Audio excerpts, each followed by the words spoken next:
Hello everyone. तो आज question and answer session में हम लोग आज क्वेश्चन लेंगे। एक बच्चा है जिसने पूछा है कि सर आपने जब डेफिनेशन बता रहे थे आप मोशन इन स्ट्रेट लाइन में, तो आपने कहा था कि when one coordinate changes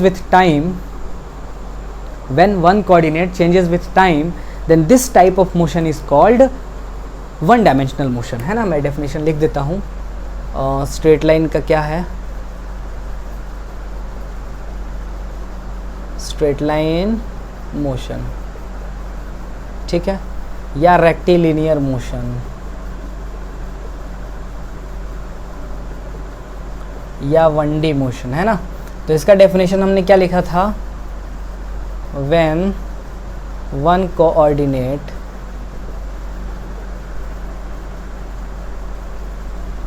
changes with time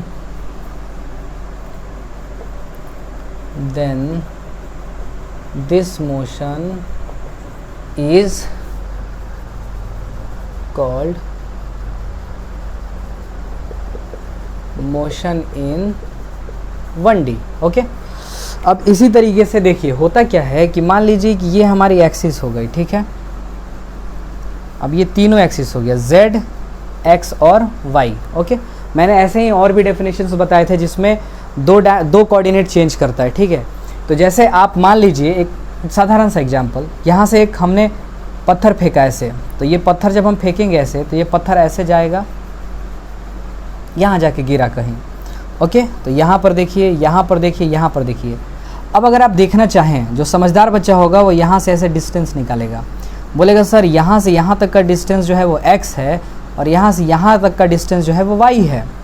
okay, तो अब देखिए यहाँ पर कोऑर्डिनेट आप लिखेंगे तो x, y और आपका टाइम भी तो चेंज हो रहा है। अभी आप z को भूल जाइए थोड़ी देर के लिए। तो ये मोशन जिसमें x, y दोनों चेंज हो रहा है, देख रहे हो। अभी यहाँ आएगा तो यहाँ पर y मैक्सिमम हो गया है और x की वैल्यू x डैश कुछ भी हो गई, तो यहाँ का कोऑर्डिनेट तो दूसरा हो गया, हमारा टाइम भी दूसरा हो गया। तो देख रहे हैं टाइम के साथ साथ x और y दोनों चेंज हो रहा है। तो ऐसे मोशंस को बेटा हम लोग बोलते हैं, अब देखो इसमें दो कोऑर्डिनेट चेंज हुआ है तो ये 2D बोला जाएगा या मोशन इन प्लेन बोला जाएगा। ऐसे ही मान लीजिए कि ऐसे हमारा कोई पॉइंट है O और यहाँ से ये पर्सन चलना स्टार्ट कर रहे हैं या दौड़ना स्टार्ट कर रहे हैं, जो भी आप समझ लीजिए। ये पर्सन हमारे चलना स्टार्ट कर रहे हैं, यहाँ से समझ लीजिए कि ये शक्तिमान वाला किल्विश सरकार का कोई स्केलेटन है जो भेजा है शक्तिमान को मारने के लिए, है ना। ये ऐसे चल रहा है सीधे अपनी।